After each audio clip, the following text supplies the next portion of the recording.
sharing a cup of hot chocolate or whatever you're drinking.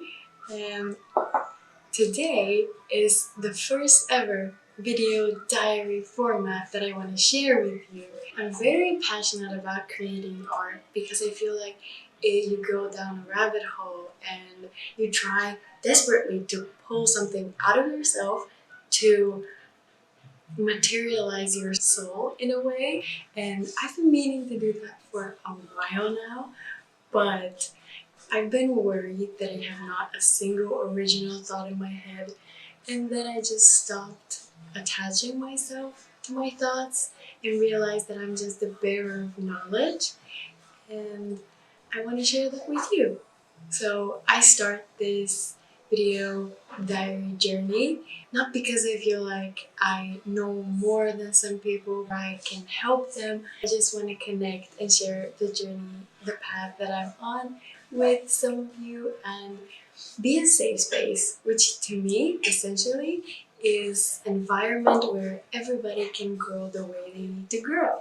So today's topic is love and relationships and human connection in general. Because I'm only 16, I wanted to explore the topic of true love in its purest form, stripped of all social limitations, but also for people my age to relate. I want to explore the popular topics right now.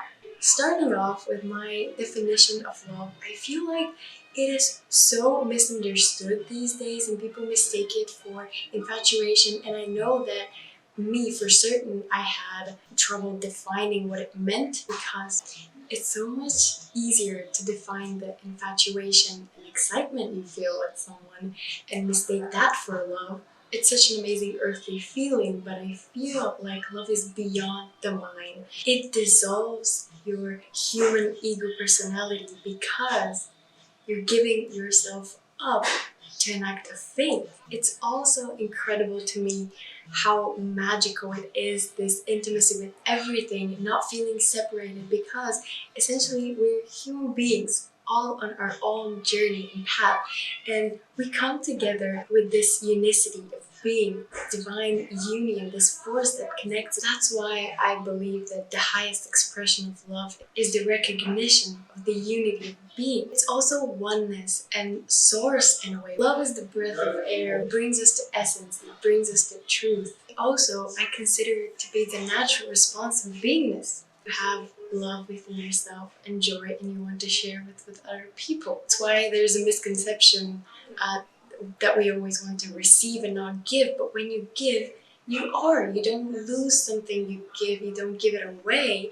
You are love, therefore you give. Love is recognizing yourself in another being and seeing the universe source in their eyes behind their egoic expression. At the center of love, there are compassion and kindness. The divine union is our consciousness and awareness inside of us. That's the force that connects us with all because we're all one.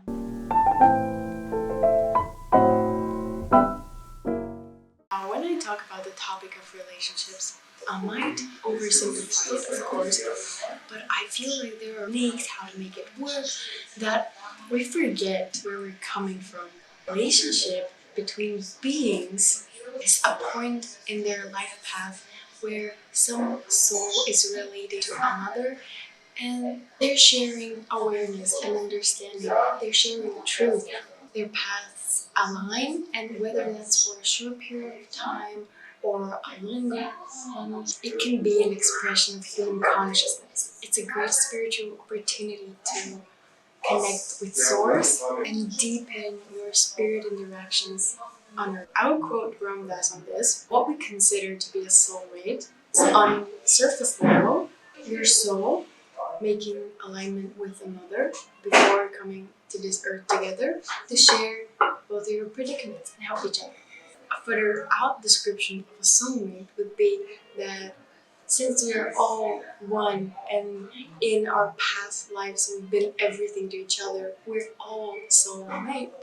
I love the magic of relationships Because when you commit to sharing truth and awareness together, even if that hurts sometimes, you support each other in your growth. And when you stop identifying with this separateness, with this personality and needs and everything, stop identifying with the two, you become one. But within that one, you still exist as two. Ramdas also gives a great example of two hands clapping together. They're not busy being the right hand and the left hand, they're busy clapping, being one. It's uncomfortable being in truth with someone because then you have to face yourself, and the ego doesn't like that. So all games on the surface level really seems to keep you from falling into that space of love, because then you cease to be. For the ego, relationships sometimes become rather a distraction, a game. Keep getting lost in the forms and the thoughts that we fail to see the shared awareness beyond. What you can do if you have such little attachment to your separate, honor their somebody, but you honor their somebody, but you meet them behind that in a nobody, in a universe. It's amazing how the nature of relationship changes when it's coming out of love and not out of fear and lack and neediness. Because as long as it's coming from that negative headspace, you always look at another's eyes and think, am I enough? Will you love me? But when you're resting and loving your own being, you can share it. Now you experience the sharing of love and awareness of another being without the fear and lack inside. As long as you feel the need, you're afraid and you don't have that fullness inside of yourself. Most of us, because we're humans, we like to come down where it's sweet, where the melodrama is, where the game is, all of that which keeps our ego distracted. Where personalities can only relate as objects, souls can look outside of the body, outside of the personality, and still be unique. They come together in harmony and one. It's that moment between form and formless where souls don't get lost in the labels and they can truly meet. Ram Dass says that relationships are a form of yoga, coming into union, the hardest yoga of all. But when two people are at their inmost hearts, they can meet that soul level of understanding. Most people here mistake standards as a really good thing to have idea of who you want your partner to be. But that is very limiting because you build concepts around that person and you don't let them be themselves. If you can see the person and love them without who they should be, you can truly see them and allow them to grow the way they need to grow. Thank you so much for spending time with me. I hope we see each other again soon. Me.